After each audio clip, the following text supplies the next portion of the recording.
E hoje o Augusto vai falar sobre um tema extremamente importante, né? Porque muitas vezes as pessoas ficam em dúvidas, né? Se tem direito ou não, né? Vamos falar aqui sobre a pensão por morte, né? Acho que a dúvida mais comum é essa, né, Augusto? Eu tenho direito, né? Quem tem direito? Acho que é a dúvida que muitas pessoas têm. Isso mesmo, Flaviano. A maior dúvida gera em torno da questão da união estável também. Porque muita gente só tem a união de fato, né? Não faz o registro em cartório civil, então fica ali à mercê de uma análise previdenciária para poder verificar se a pessoa tem direito ou não, no caso, a pensão.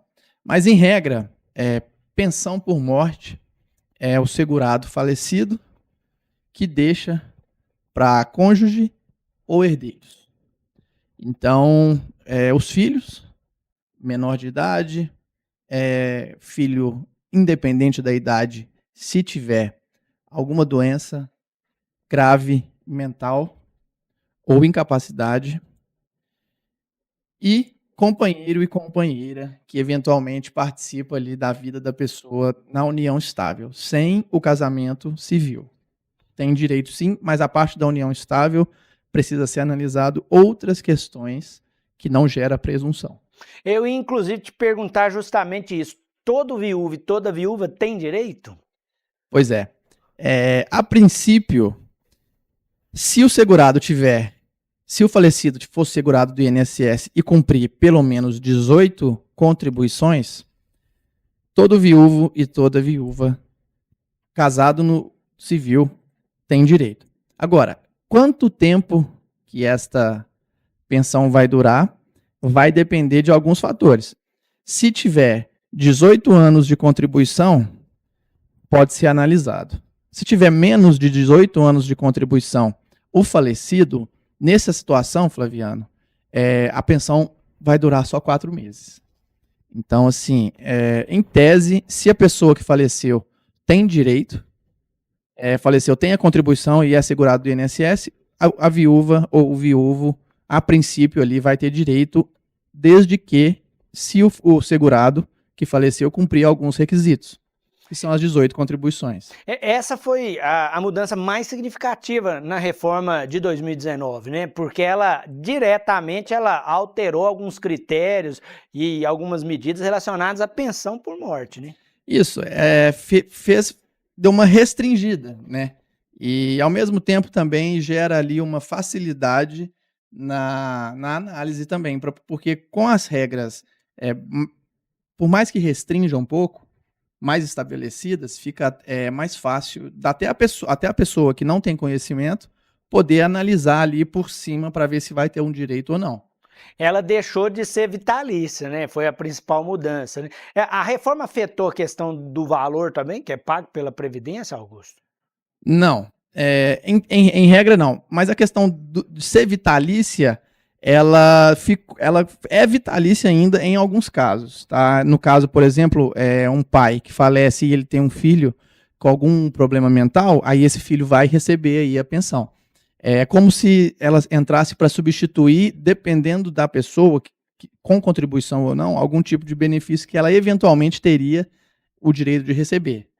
Então, a questão do valor ainda é bem discutido isso, porque a pessoa não recebe ali o 100%, mas, igual eu te expliquei, a pessoa que tem ali alguma doença grave, dá para pedir judicialmente ali que seja mudado o valor ali para tentar buscar o 100% do que era o salário de contribuição do falecido. Você citou a questão aí da união estável, né? E aí é claro que você precisa produzir provas, né, para que a Previdência Social possa garantir o seu direito. Acho que hoje a grande dificuldade de muitas pessoas, né? Garantir que as provas, né, dessa união estável sejam suficientes ali para a Previdência, né? É um alerta até, né, que a gente precisa fazer aqui. Isso. Olha, uma dica que eu dou para quem está em união estável hoje é fazer o registro dela no cartório. E por quê? Porque sem o registro, vai ter que, para provar a união estável, vai ter que buscar conta conjunta dos dois do falecido e da pessoa que ficou. Uma conta, exemplo, conta de água no nome do marido e conta de luz no nome da esposa, no mesmo endereço. E isso, Flaviano, tem que comprovar durante 2 anos. Os últimos 2 anos tem que ser comprovada a convivência. Então, faz o registro da união estável no cartório. O indicado é fazer o casamento civil, né? Mas se a pessoa não, por algum motivo não faz o registro pelo menos da união estável, separa a conta, deixa a conta de água no nome de um e a conta de luz no nome de outro, conta conjunta em banco, tudo isso vai ajudar a comprovar. Porque se não tiver prova documental, judicialmente falando, só a prova de testemunha não vai servir para comprovar. E por que o Augusto está fazendo esse alerta? Porque se você está em uma união estável, né? Então, obviamente, se você documenta, você está evitando qualquer tipo de problema lá no futuro, né? A gente tem que, obviamente, pensar sempre à frente na questão da segurança, né? E a pensão por morte é uma segurança para a pessoa, né? Que, obviamente, tem essa perda, né? Então, você já está numa união estável, né? O correto é documentar aquilo ali para não ter problema, né? Exatamente. E ainda, eu dou a dica ainda mais. Se você está numa união estável e um dos dois, seja o companheiro ou a companheira, estiver com algum tipo de doença terminal, alguma doença grave, é aconselhável já pensar em como a pessoa que ficar, eu sei que é um pouco pesado dizer, mas já é um planejamento de vida para a pessoa que fica. Então, a pessoa aí que está, um exemplo, se eu tivesse numa condição de saúde ruim, eu já estaria providenciando o futuro da minha família. Então, sim, é uma garantia que até a própria pessoa segurada do INSS pode tomar. Fala, não, então eu vou fazer, registrar no cartório a união, eu vou começar a separar aqui as contas, vou botar a conta de água no nome da minha esposa, a conta de luz no meu, porque se acontecer alguma coisa, eventualmente fica mais fácil aí da pessoa que ficou receber aí algum tipo de pensão. Aí eu preciso até te fazer uma pergunta, Augusto. Se a pessoa que falece não estava trabalhando, né, a família perde esse direito da pensão por morte? Como que funciona essa relação? Né? Bom, Flaviano, primeiro vai depender do histórico contributivo da pessoa que faleceu. Existe no INSS um termo que o INSS criou, que é o período de graça. Ele pode variar, tá? Pode chegar até 24 meses ou mais. Vai depender aí das contribuições de quem faleceu. Mas, em regra, se a pessoa não possui qualidade de segurado, ela não deixa pensão, tá? Mas um adendo que tem que ser feito, verificar, mesmo se a pessoa não estiver trabalhando, se ela está no período de graça. Porque o período de graça não tem contribuição para o INSS, mas tem qualidade de segurado. Então tem que olhar com um advogado especializado para poder verificar se a pessoa está no período de graça. Se tiver, mesmo sem trabalhar, mesmo sem contribuição ativa, sim, é possível deixar a pensão. Estar protegido pelo INSS é a regra básica para quase todos os benefícios, né, Augusto? A gente está citando aqui a pensão por morte, mas nos outros benefícios, né, por exemplo, o auxílio, né, doença, por exemplo, você precisa também estar nessa condição de estar protegido, né? Exatamente. Todo tipo de benefício previdenciário, ele exige a qualidade de segurado. E algum tipo de carência. Tudo bem que tem algumas doenças que excluem a carência, mas a qualidade de segurado tem que ter. E o período de graça, Flaviano, ele foi criado justamente para isso. A pessoa contribui muito tempo e perde o emprego, por exemplo. Então, aí ela vai receber o seguro-desemprego, tudo bem, mas e se ela não conseguir um emprego rápido? Então, o INSS mantém essa pessoa segurada por um tempo, para caso aconteça alguma coisa, ela está ali protegida pelo INSS. Então, o período de graça é criado para o bem da população.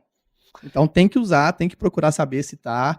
Procura um advogado sempre que for necessário. É por isso que a gente sempre fala aqui também, né, que você precisa estar atento, né, ao seu cadastro, às suas informações junto à Previdência Social, né, Augusto? Você ter o hábito, gente, de conferir o extrato, quem está recebendo um benefício, por exemplo. Você ter o hábito, né, você que é trabalhador de carteira assinada, ou você que contribui de forma autônoma, né, você ter o hábito, né, hoje de acessar, né, a plataforma digital te dar as informações relacionadas à Previdência, precisa ser aí quase que obrigatório para todo mundo, né, Augusto? Isso mesmo, Flaviano. É por causa disso até que ocorreu aquela fraude do INSS. As pessoas não olham o extrato de pagamento, as pessoas não acompanham o próprio benefício. É como se o seu patrão estivesse te pagando e você não olhar o contra-cheque para ver o que é que está sendo descontado, o que está sendo pago, o que não está sendo. Então, assim, é uma dica. Sempre que puder, se você não conseguir fazer, pede para alguém todo o início do mês ali para poder estar tirando o status de pagamento do seu benefício, porque lá vai ter todas as informações. O INSS não omite. Tudo bem que ele não facilita o acesso, mas ele também não omite, está lá. Então, assim, Flaviano, é muito importante a pessoa acompanhar, principalmente beneficiário do INSS. Tem que estar acompanhando ali, eu digo que pelo menos 1, 2 vezes ao mês, para poder estar analisando se tem algum problema, porque se tiver algum problema, já vai aparecer ali na hora e a pessoa já vai conseguir resolver a tempo. É por isso que os contatos do escritório ficam sempre aí na tela também, porque se você tem alguma dúvida, pode fazer contato com o escritório Barbosa Oliveira, que fica aqui também na Getúlio Vargas, em frente à Previdência Social. É uma referência para você, sempre de portas abertas para acolher todo mundo. Mas tem o Instagram, tem o telefone, fique à vontade. Se você tem alguma dúvida, quer algum tipo de esclarecimento, pode fazer contato. Agora você também pode enviar sua pergunta aqui para o programa Bom Dia Divinópolis, segunda edição, 99326228, 99326228, é o telefone que fica sempre à sua disposição. Inclusive, a dúvida da Soraya é relacionada ao tema de hoje. Depois de quanto tempo após a morte ainda pode pedir a pensão? Tá certo. Soraya? Isso. Bom dia, Soraya. Bom, em regra, é legal pedir dentro dos 90 dias, tá? Após o falecimento. Mas aí dá para pedir depois. Só que esse depois a gente tem que fazer a análise, por quê? Se por um acaso a pessoa tiver naquele grupo de pessoas que vão receber ali por 4 meses ou um pouco menos do que o normal da pensão, tem que ser analisado, porque pode ser aí que aí talvez essa pessoa tenha comido barriga. Mas a pessoa faleceu, já faz o pedido no INSS, faz o pedido direto no INSS da pessoa que vai receber a pensão. Tá? Por exemplo, o marido morreu, faz o pedido no INSS da esposa. Ou é para filho, faz o pedido no INSS do filho. Tá? E sempre procurar um advogado, mas lembrando, regra geral, 90 dias. É bom ficar atento a esse prazo também, primeiro para garantir o benefício, para não ter nenhum tipo de problema, né? Quanto antes você pede, mais fácil o acesso. Exatamente, Soraya. Não é que depois dos 90 dias a pessoa não vai receber o benefício, mas o INSS vai começar a colocar entraves e, a depender, vai ter que ser judicializado. Fica aí a dica, hein? Eu tenho a mensagem também da Carol, ela está dizendo que a avó vai completar 62 anos, né? E tem 15 anos de contribuição. Aí ela tem que esperar completar os 62 anos ou pode solicitar antes? Não, Carol, bom dia. Tem que esperar completar os 62 anos, tá? Porque na análise do INSS, na hora de solicitar o benefício, vai aparecer uma marcação que é assim: você autoriza alterar a data da DER para a data do efetual direito do segurado. O que isso quer dizer? Quer dizer que se você entrar antes e a sua avó não completou ainda os 62 anos, quando for analisado, o INSS vai analisar que na data do requerimento ela não tinha direito e vai alterar para quando ela fizer 62 anos. Tá? Então você só vai ter um trabalho aí anterior e vai demorar um pouquinho mais para ser analisado, justamente porque o INSS vai ter que fazer essa correção. Então, completou 62 anos, no dia do aniversário, pode dar entrada. Eu tenho aqui também a participação da Dora. Gostaria de saber como funciona a aposentadoria para a pessoa que está com a aposentadoria provisória. Se é cortada, né? Quando ela recebe o benefício, que eu entendi, se tem como substituir, parece que é isso, hein, Augusto? Dora, aposentadoria provisória. Vamos lá. Seria aposentadoria por invalidez, que a senhora está dizendo? Por quê? Se você está aposentada por invalidez, por alguma incapacidade, e já tem o direito agora de aposentar, por exemplo, por idade, por tempo de contribuição, dependendo da sua análise, é possível, sim, abrir mão de um e fazer a solicitação do outro. Tá? Então, no caso, aí vai fazer um pedido de aposentadoria, por exemplo, no caso, se for por idade, e depois, quando analisar, o INSS vai falar que tem que abrir mão da aposentadoria por incapacidade, né? Que foi o que eu entendi sobre a aposentadoria provisória. Então, nesse momento aí, faz essa abre mão, aí o INSS vai cessar a aposentadoria por incapacidade e vai, né, conceder, se for de direito, tá? Porque se você abrir mão de uma aposentadoria, por exemplo, e solicitar aposentadoria por idade, não quer isso só de abrir mão não vai te dar direito de aposentar. Então tem que analisar se tem a contribuição, se tem a idade ou se tem o tempo de contribuição, os pontos e tudo, dependendo do tipo de aposentadoria que vai ser solicitado. Então, antes de abrir mão de qualquer benefício do INSS, precisa levar num escritório especializado para ver se vai valer a pena. Inclusive, ela está perguntando se durante esse período está recebendo benefício, conta como se a pessoa tivesse contribuído, né? Enquanto ela está recebendo o benefício, ela continua mantendo a situação aí de Isso, ela segurado. continua mantendo a situação de segurado do INSS, mas não tem contribuição de tempo, tá? E outra, se for o BPC, algum tipo de BPC, aí não tem contribuição nenhuma, tá? Porque o BPC, ele é um benefício assistencial. Eu tenho aqui a participação da Helena. Obrigado, viu, Helena, pelo carinho, obrigado aí pela audiência. Quanto tempo de contribuição é preciso para aposentar? Aí depende, né? Tem por idade e tem por tempo de contribuição. Tem por idade, por tempo de contribuição. Existe também as regras da aposentadoria PCD, que a pessoa tem um tempo de contribuição diferente de acordo com a gravidade da deficiência dela. Mas, em regra, a aposentadoria por idade, vamos falar assim, 15 anos homem e 15 anos mulher. Que é a mais comum, né? Isso, é a mais comum. Né? A aposentadoria por idade é a mais comum. Então, a pessoa tendo aí 15 anos de contribuição, mulher, 62 anos, e homem, 65, já pode solicitar o direito aí à aposentadoria. E lembrando que não é só fazer os 62 anos ou 65, ou conseguir os 15 anos de contribuição. O INSS não vai te dar o benefício se você não pedir. Então, o que a gente faz? Tem muita gente que chega no escritório e fala assim, Flaviano, meu pai fez 65 anos, até agora o INSS não pagou a aposentadoria dele. Não, mas tem 15 anos? Tem? Solicitou? Não. Então, assim, o INSS não vai te dar nada, não vai bater na sua porta para te dar nada. Se você não correr atrás, vai ficar sem. Inclusive, é a pergunta do Marcelo. Obrigado, viu, Marcelo? Ele está dizendo que aposentou aí por incapacidade, né? Quanto tempo demora para receber os atrasados? Bom, Marcelo, primeira pergunta. A sua aposentadoria ela foi por incapacidade permanente administrativa ou judicial? Porque se for administrativa, os atrasados que o INSS paga, no tempo em que o processo administrativo ficou aberto, ele é pago já direto no primeiro pagamento.